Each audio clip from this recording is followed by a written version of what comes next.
माऊलींची पालखी जसजशी पुढे पंढरी जवळ करते ना तसतसं वारकऱ्यांच्या उत्साहामध्ये अतिशय कमालीचा उत्साह पाहायला मिळतोय।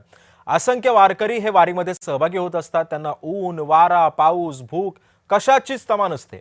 फक्त एकच आस असते, ती म्हणजे अर्थातच विठुरायाच्या दर्शनाची। जगद्गुरु श्री संत तुकाराम महाराजांच्या पालखी सोहळ्यामध्ये महाराष्ट्राच्या कानाकोपऱ्यातून वारकरी सहभागी झाले। लातूरहून आलेले हबप नाथसागर महाराज आळंदीकर यांनी वारी कधीच थांबणार नाही असा विश्वास सुद्धा त्यांनी व्यक्त केलाय आणि त्यांच्याशी संवाद साधलाय आमचे प्रतिनिधी प्रशांत सागवेकर यांनी।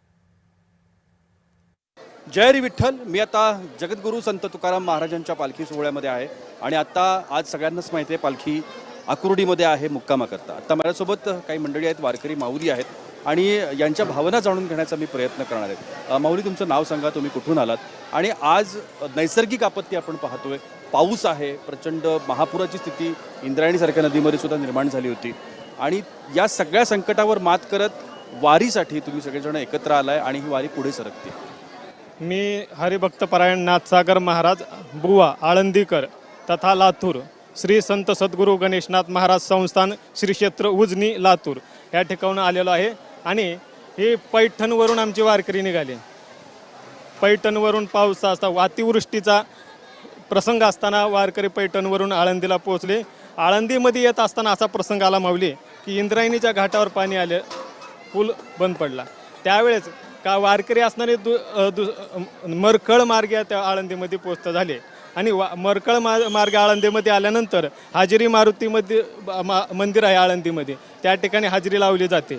ते नियम आहे, वारकरी हाजिरी लावतो हाजिरी मारुतीला आणि माऊलींचं दर्शन त्या ठिकाणी दर्शनासाठी सुद्धा अतिवृष्टीनं फार आळंदीमध्ये असं सील केलेलं होते, कडक असणारं सुरक्षा त्या ठिकाणी होती। अशाही प्रसंगामध्ये वारकरी देहूच्या प्रस्थानासाठी येण्याची इच्छा वारकऱ्यांच्या मनामध्ये, जरी कितीही संकट आले तरी आम्ही देहूच्या प्रस्थानाला जाणार ही असा संकल्प हा धरून आम्ही नवीन मार्ग काढला। इंद्रायणीचा घाट आम्ही पार करू शकत नव्हतो म्हणून आम्ही केळगाव मार्गे असणारे वड्यामध्ये खड्ड्यांमध्ये पाणी साचलेलं, तशा पाण्यामध्ये पाय जातात।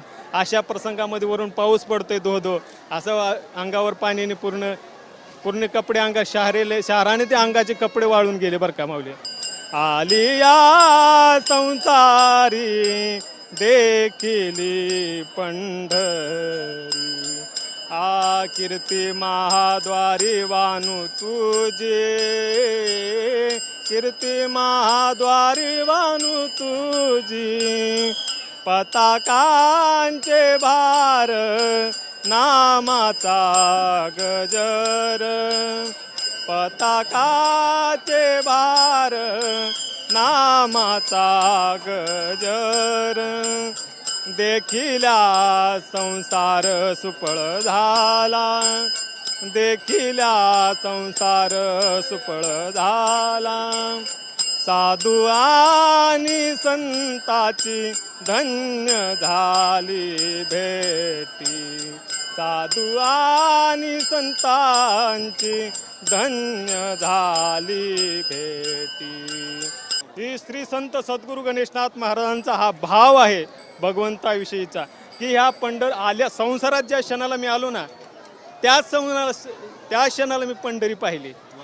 माझा जन्मच भगवंताच्या वारीसाठी झाला, म्हणजे जन्मात येऊन मी दुसरं काहीच केलं नाही, केलं ते फक्त भगवंताचं नाम। जन्माला आल्यापासून एकच केलं, ती म्हणजे भगवंताची वारी। आणि मला जीवनामध्ये काय घडलं तर साधू आणि संतांची भेटी झाली आणि साधू संतांची भेटी संगती घडली, त्या संगतीचा परिणाम बघा, जशी संगत असते ना तशी माणसाला गती प्राप्त होत असते। नक्कीच खूप छान यांनी सांगितलं की जशी संगत असते तशी गती प्राप्त होते। त्यामुळे खूप छान असा अभंग आणि खूप छान अशी माहिती सांगितली आहे। त्यामुळे आमचे प्रायोजक राजबिंदू यांच्याकडून आपण यांना देऊया एक छोटीसं गिफ्ट। अभिनंदन तुमचं।